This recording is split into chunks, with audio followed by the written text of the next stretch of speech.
morning and welcome to the Fabulous Empty Nest with me, your host Angie. I have a fun little video today that I think you'll enjoy.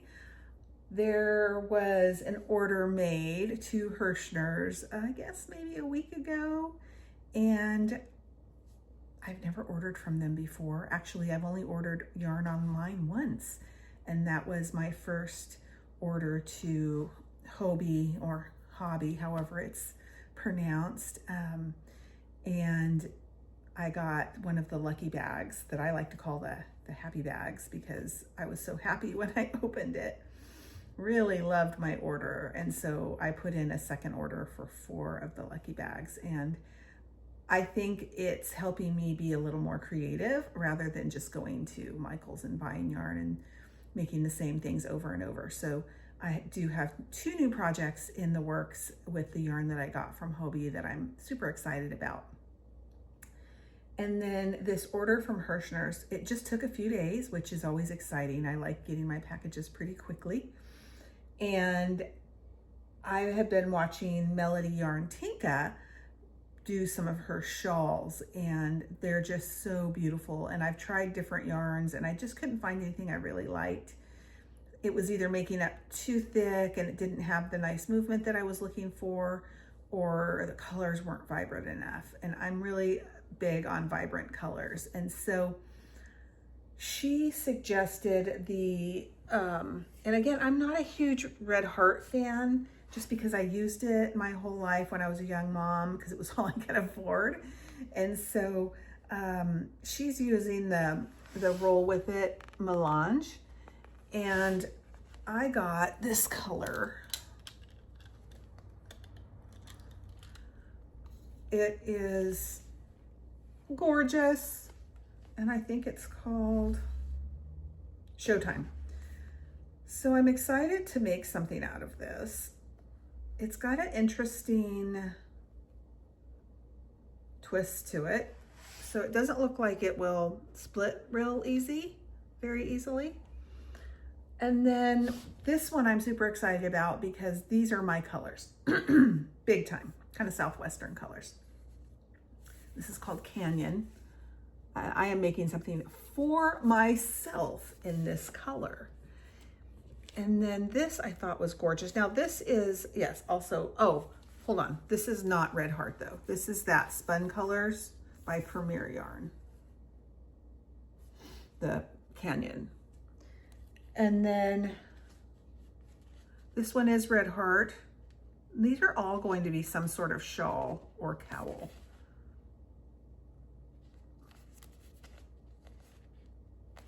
I'm trying to find a name for you. Catwalk. I thought that was kind of a fun color. And then this one is also Spun Colors from Premier. And this color is Iris, which I thought was absolutely gorgeous. So I have 2 of each of these big cakes. And so I'm gonna be able to make something beautiful out of those.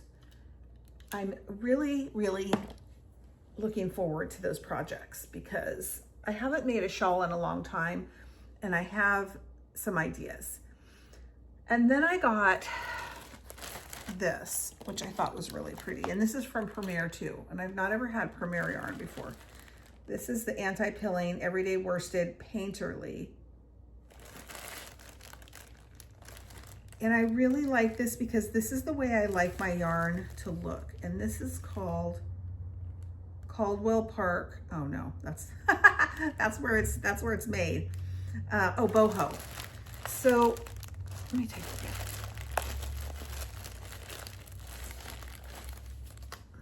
So I like it when my stripes have this kind of striping to it. I don't like it where it's like super uniform and makes blocks or rows or anything like that. I just want it to be super sporadic. And this is very, very soft. So I don't know what I'm gonna make with this yet. My creative brain has started working again. And because it was gone for a long time. School and menopause did that to me. School and menopause made my creative brain just go into this really dark place. I mean, I was still creating, mostly doing artwork, and it was really hard. I just made myself get up every day and draw or paint. And during that time, I was a very prolific artist. I was doing 5 or 6 drawings or paintings a day, and that was, you know, working full time. But it was really what was kind of keeping my mind straight at the time. It was a dark time. And so, you know, my art, and that all started right around when COVID hit in early 2020. That was when I learned that I could draw and paint. I had no idea. I just one day picked up, I was having a really bad day. I was having a lot of anxiety. And I picked up this 99-cent sketch pad from Ollie's, and I had some colored pencils that I had purchased up in my, and they were, everything was up in my art studio. And I had one little section of the studio that had all my grandkids' art supplies in it. And I just went over and sat down and started drawing. And it wasn't like a super great drawing because it was full of darkness and anxiety, but it helped me. So art really saved me in those early years of 2020. And I was still crocheting at the time, but it was very sporadic. Usually it was just to make a hat or two. And then after I moved back here to Northern California, I started crocheting again because it just seemed really natural. This was my home. This is where I grew up. This is where there are a lot of fiber artists. People value that kind of art here. And so I started crocheting and making these Afghans for my family and friends. And it was really fun and I enjoyed it and it helped my mind. You know, it's just hadn't been here in 25 years. And so I was having a lot of trying to figure out like the culture again. This can be a little bit of a depressing place because there's a huge unhoused community, big drug problem. And it just was really, it was a lot to take in coming from Nashville where there's, you know, options, lots and lots of options. Here, you know, just finding a place to go out to dinner is challenging because we just don't have a lot of options here. There's only three real grocery stores. So yeah, I mean, whereas in Nashville, you had a Publix or a Kroger on every corner. You had your health food stores, you had Trader Joe's, all those things. We don't have any of that here, which is fine. Honestly, I don't need all that. If I do, I go over to Redding, I get my yarn, I go to Trader Joe's and get my seasoning, and then I'm good. So it's not that big of a deal. And it's a beautiful drive. But anyway, it was just a challenging time and I had to really figure a lot of things out. And so I started crocheting a lot and made a ton of Afghans, a ton of hats, which are really kind of my go-to items. Some scarves. I had probably 25 scarves finished up. And I can't believe, because what happens is I make them and then I put them away. And then one day I open up the container and I'm like, oh my gosh, like this is ridiculous. And so I just finally decided, as I'm starting to slow down in my life and work less, I was like, what can I do to kind of support my income, but still do things that I enjoy? And that's crocheting and art. And so I just started crocheting more, I guess about a year ago. And it has been really kind of a lifesaver. It's what I do when I'm not doing anything. And so I think that kind of drives people crazy around me because like, that's what I'm doing. If I'm not up moving around the house doing something, I'm crocheting.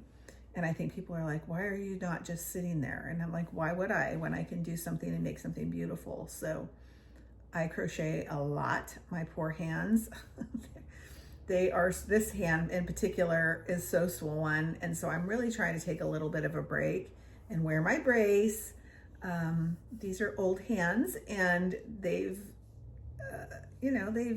done a lot for me over the years. I am doing my hand exercises and all of that. I can't even really hold a pen right. So I have to completely write in a different way. So my penmanship is terrible because I can't hold my pen right. My husband says my penmanship is unique, and I'm like, no, it's really, really, really bad. But it's, you know, it is what it is. And I'm getting into that stage of my life where I'm like, I'm gonna be 60 in like, let's see, what's today? I'm gonna be 60 in 9 days. So I am not sweating the small stuff. I just am not. Like, why would I want to waste my time sweating the small stuff, right? So I'm gonna crochet, I'm gonna have fun, I'm gonna make beautiful things, I'm gonna give them away, and I'm gonna sell some and see what happens. So projects.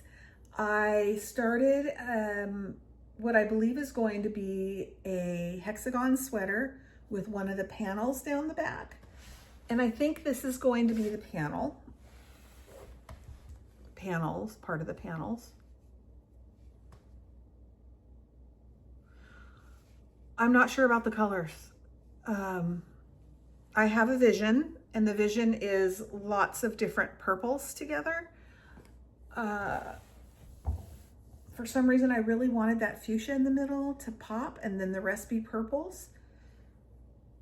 Not a fan of that gray in there on the outside. I could put a green there. So I'm just trying to kind of figure out if that's what I want to do. But here's what I really would like, is to find a granny square that is unique and different. So what I thought might be fun is to have you people out there in YouTube land share your favorite granny square. And then I will pick one and make that part of my sweater. Now, of course, if you're going to take your time to send pictures or the name of your granny square, I think that I would like to do something for you. So I have 2 Streamline crochet hooks. They are, let's see, I think they're the metal ones.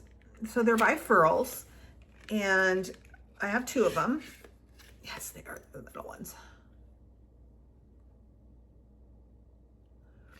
And so I have a J and I have an I. These were purchased for me because we thought that it might help my hands a little bit, and they do not at all. And this is the I. Sorry about my glasses having those big rings in them.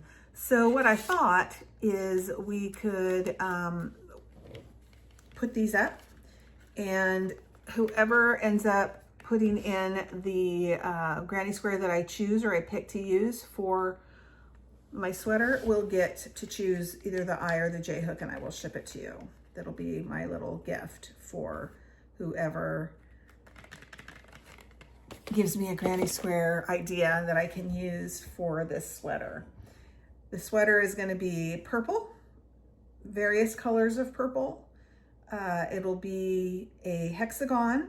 And what I'd really like, also if you want to send yarn ideas that have purples in them, that would be great.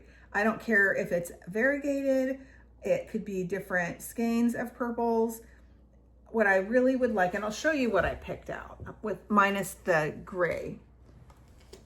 I have this color, back to the glasses. And this is just purple mauve.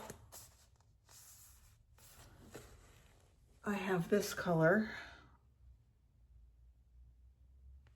This doesn't even say a color. Oh, amethyst. I've got these 2 together. And then I've got, of course, my fuchsia. They call it raspberry. So I've got these 3 colors together. And then I really wanted like a light lilac maybe to put with it. And that would be my 4 colors. But I couldn't find a lilac at my Michael's, and that's the only place I have to shop. So I would have to go online, or I could just wait until I get back from my vacation, because I'm heading to Nashville next Friday, not this Friday, but next Friday. And I'll be gone for 10 days. I still plan on doing my videos while I'm on the road, but we're going to spend a few days in Nashville and then we're heading off to Florida. And so I'm going to have plenty of opportunity to go to different places and look for yarn. And I might be able to find yarn at Hobby Lobby. Don't know,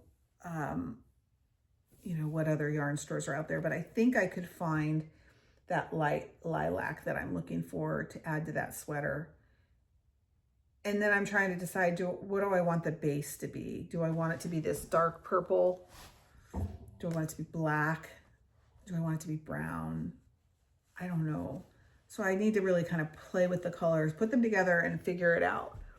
But this purple sweater has been in my brain for months. I actually sketched it out on a piece of paper, how I wanted it to look. I just haven't been able to find the colors that really, like, I see them and I go, yes, that's the color that I want. So I think I might just hold off on that project. Because again, this just doesn't like do it for me. I love the pattern. I think it's called the African flower maybe, or something like that. I think it's gorgeous and I wouldn't mind using this flower, but I want to see what other granny squares are out there. I just usually do the sunburst, this, or just the plain granny square. So I'd love to see like what you all think are beautiful and what you like to use. So I'm going to table that until I get back and see if I can find yarn on my trip. And then we can also gather any granny squares that you all think are great. I will send out the hook to whoever wins and then I'll get started. I think that's a fun way to do it. And maybe the month of November will be the month that I make that sweater and give us a little time. I did finish this sweater. Well, I didn't finish it, not even close. But I did get it put together. This was made out of the anniversary cake. I literally had just enough to make a size medium octagon sweater, hexagon sweater. And I'm still working on the ribbed collar. I like to make mine to where it just the collar and the trim around the whole sweater is just one big round circle. I do enough on the corners to where it doesn't pull it in and make it round, look like a round sweater. I like to keep it square and boxy looking, so I just add some extra right here on the corners. But I think this is going to be gorgeous. I ran out of the yarn, so I had this Loops and Threads Charisma, and it's close enough but different enough to where I can use it, and I've used it to put it together. So here's the seam down the back, so you can see it's a little bit of a different color, which is what I wanted. I wanted it to be different. And then I used it to seam up the arms. I'm also going to use that color to make the collar. And then I will, for the sleeves, because they're so big, I stopped a little on the short side on the sleeves so that I could slowly start bringing them in to where they are not so puffy. And then I'll give them a nice 2 or 3 inch ribbed cuff on each sleeve. But I think this is going to be gorgeous. This is a gift. And I really liked the way that yarn made up. It's got a very substantial feeling to it. It's cozy, it's squishy. So I really like that. But I finished my Ferngully sweater. This sweater, my inspiration was Trinidad, California. So if you don't know where that is, look it up, Google it. Trinidad, California. It's a little harbor town that is surrounded with redwood trees, the Pacific Ocean, beautiful hills and mountains and beaches. And it's one of my favorite places to go agate hunting, but it's always been an inspiration for me as far as art goes. I've been wanting to do a tapestry with just greens and just greens of this one hill that I used to play on when I was a little girl that was just filled with redwood trees and ferns, and we used to call it Ferngully. And then lo and behold, when my girls were little, they used to watch this show called Ferngully, and I was like, yes, that is where we used to play. So I made this sweater.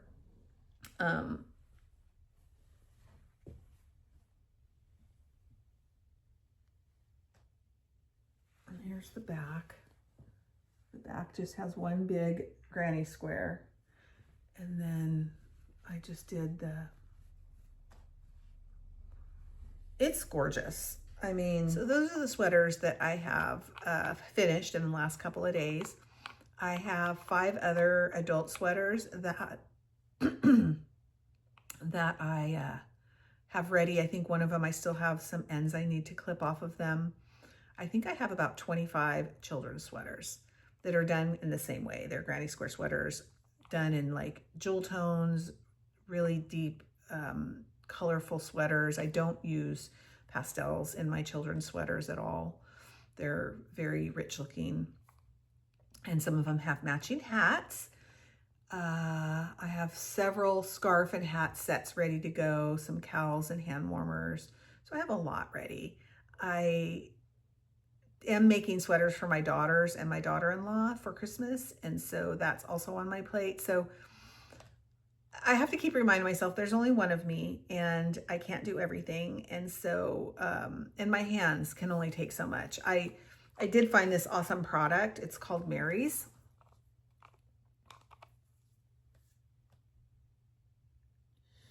And it's a it's a CBD product.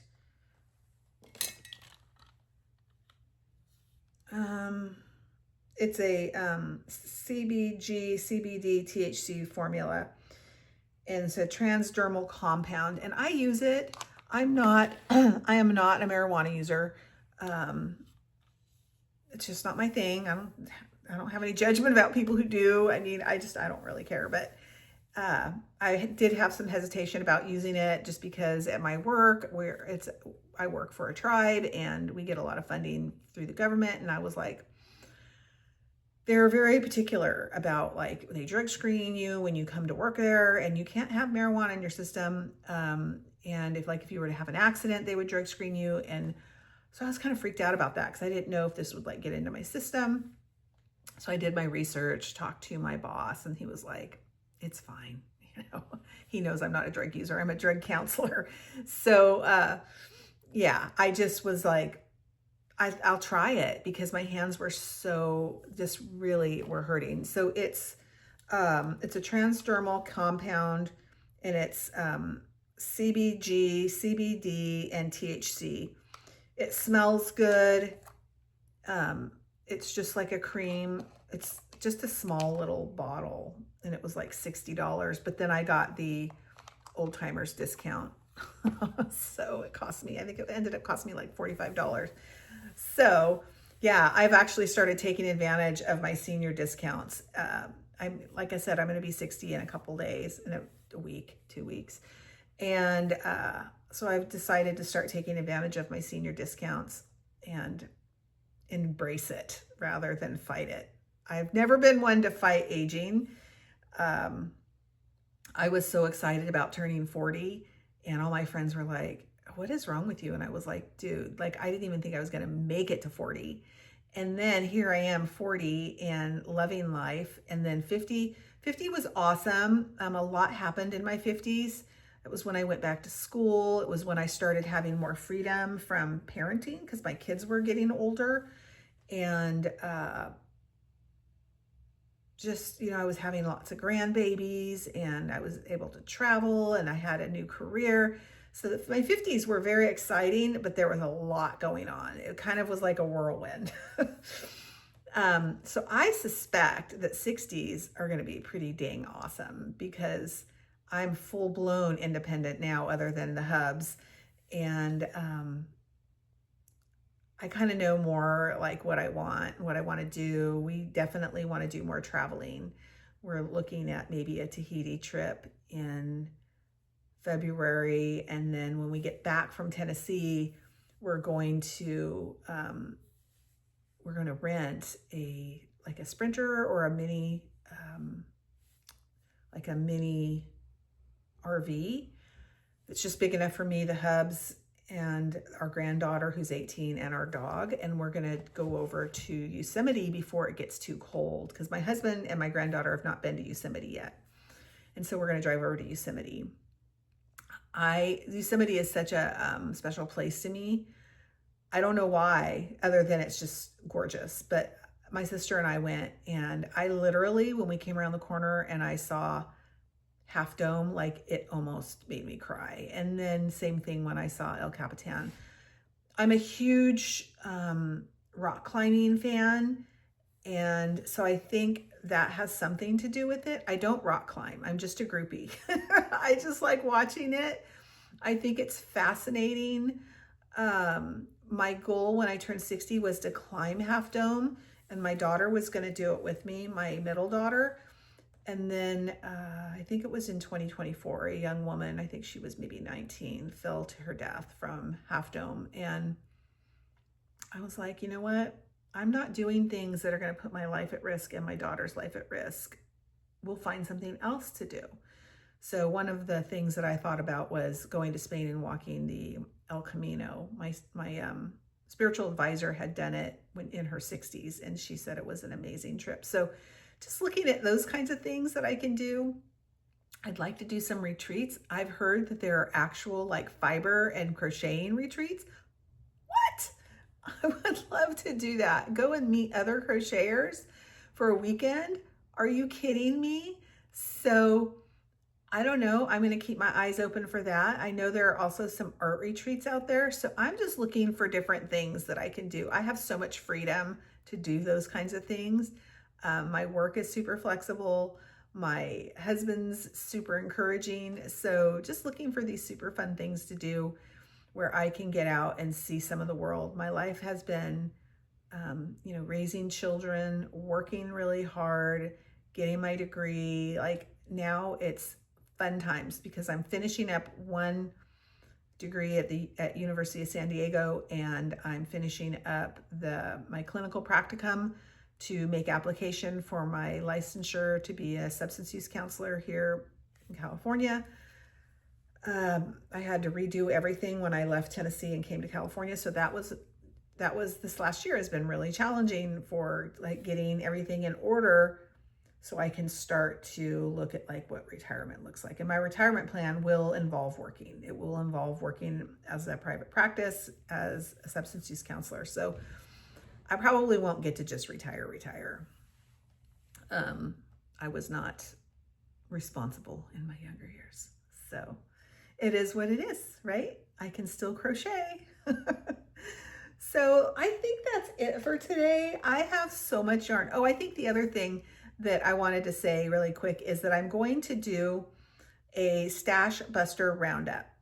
I want to move some of my yarn, and so I wanted to get some Stash Buster, I keep wanting to call them recipes, patterns, and I'm going to share those with you, and then maybe we can together do some stash busting. And so there are things like accessories, like purses and scarves and some household items, but I'm going to share those with you. I'm going to be working on that video today, and I'm hoping that that's going to help me move some of this yarn. I don't like the way my yarn cubicle looks over there. It's too much. That little kitchen area is my workspace because right now both of our rooms are being used. My granddaughter has one, which is our guest bedroom.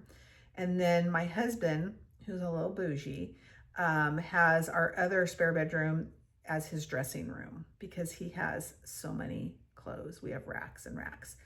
And so he has his room that's like his dressing room. I don't really want that room. That room kind of spooks me out a little bit. And it's small and it's dark. And so I don't want that room. I'm just waiting for my granddaughter to move back home, which will be soon.